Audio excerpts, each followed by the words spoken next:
राजस्थान की सियासी लड़ाई अब दिल्ली पहुंच गई है। सचिन पायलट की प्रियंका गांधी से फोन पर चर्चा हुई है और आज सचिन पायलट दिल्ली जाएंगे। तो पिछली बार भी प्रियंका गांधी ने ही सचिन पायलट को मनाया था।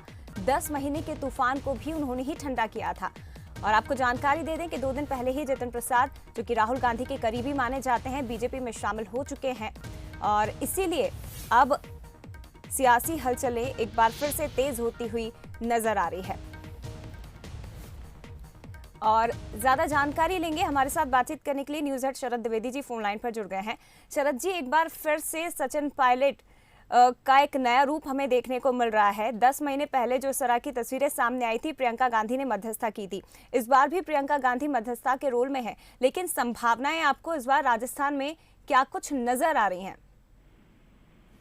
देखिए, राजनीति और क्रिकेट के बारे में जया एक कहावत है कि गेम ऑफ ग्लोरियस अनसर्टेनिटीज, शानदार अनिश्चितताओं का खेल क्रिकेट भी है। और राजनीति शानदार की जगह आप उसका विलोम शब्द इस्तेमाल कर लीजिए कि बहुत ही खराब अनिश्चितताओं का खेल राजनीति है। अभी 2 दिन पहले यही खराब अनिश्चितता कांग्रेस के लिए जितिन प्रसाद जी के रूप में सामने आई, जब उन्होंने पार्टी का दामन छोड़ दिया। और 2020 में ये अनिश्चितता शानदार की जगह फिर एक खराब और बेहद डरावनी अनिश्चितता कांग्रेस के लिए तब फलीभूत हुई थी, जब ज्योतिरादित्य सिंधिया जी ने कांग्रेस का दामन छोड़कर बीजेपी का साथ थाम लिया था। सचिन पायलट चंद महीनों पहले लगभग कगार पर पहुंच गए थे, बाउंड्री लाइन पर पहुंच गए थे। तमाम चर्चाएं होने की बात भी सामने आई थी, लेकिन उनको मना लिया गया था। प्रियंका गांधी, जैसा आपने कहा, वो बात बिल्कुल ठीक थी। लेकिन जिस तरह से अशोक गहलोत जी और सचिन पायलट के संबंध हैं, ये सुधरेंगे इसकी संभावना बहुत ही कम है। तो क्या ये बिगड़ते चले जा रहे हैं? तो जवाब बिल्कुल हाँ हो सकता है।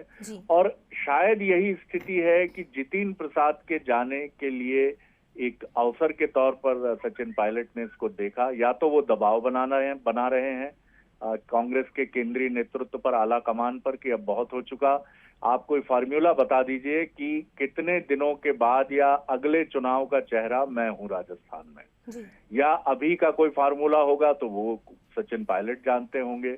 और दूसरी तरफ देखिए, बीजेपी की पूरी कोशिश है, आप इसको सिर्फ राजस्थान तक मत समेट कर रखिए। मैं इसकी आंच महाराष्ट्र में भी देखता हूं। हालांकि अभी मराठा मूवमेंट, क्योंकि जिस तरह से अलग राज्य की मांग की बात का मसला लेकर माना जा रहा है कि योगी दिल्ली पहुंचे हैं, अलग पूर्वांचल, एक अलग राज्य उत्तर प्रदेश से बनाने की मांग को लेकर, मराठवाड़ा रीजन को महत्व देने का, या मराठा आरक्षण की हम बात करें तो विदर्भ की बात है महाराष्ट्र में, मध्य प्रदेश में बुंदेलखंड और बघेलखंड की बात है, और उत्तर प्रदेश में पूर्वांचल की बात है। तो मुझे लगता है कि ये मसले बड़े महत्वपूर्ण हैं। और बीजेपी न सिर्फ राजस्थान के अलावा महाराष्ट्र की तरफ देख रही है, बल्कि वो छत्तीसगढ़ की तरफ भी देख रही है।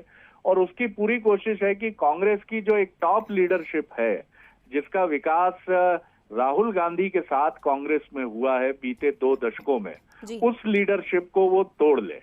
और इससे कांग्रेस को वो एक बहुत झटका देगी और राहुल गांधी अलग थलग पड़ जाएंगे। ये है बीजेपी की सोच।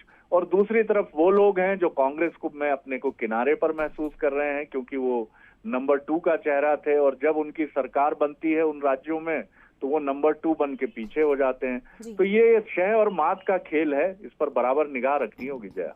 बिल्कुल सर, बराबर निगाह रखनी होगी। लेकिन ये मैं आपसे समझना चाहूंगी, क्योंकि जो सचिन पायलट के समर्थक हैं, जो विधायक हैं, उन्होंने सचिन पायलट से मुलाकात भी की थी और बातें लगातार यही कही जा रही हैं कि पिछले साल जो वादे किए गए वो 10 महीने बाद भी अभी तक पूरे नहीं हुए हैं। विधायकों ने अपनी बात सचिन पायलट के सामने रखी और सचिन पायलट ने केवल एक शब्द कहा, वेट करिए। इस वेट करिए का संकेत किस रूप में आप देखते हैं सर? क्या समझें इसे? मैं दिल्ली जा रहा हूं, मैं बात करूंगा सोनिया जी से, राहुल जी से, प्रियंका जी से। मसला सुलझेगा तो ठीक है, नहीं सुलझेगा तो इंतजार कीजिए। यही राजनीति में बिटवीन द लाइन्स है कि आप इंतजार कीजिए, नहीं तो हम कोई फैसला करेंगे। और नारेबाजी जोशीली कान में सुनाई देती रहती है, सचिन पायलट संघर्ष करो, हम तुम्हारे साथ हैं। तो ये राजनीति का वो चेहरा है जिसके बारे में आप कभी कुछ नहीं कह सकते। और यही वजह है कि बीजेपी ऐसे सारे खेल पर बहुत करीबी निगाह रखती है और उससे फायदा उठाने की कोशिश करती है।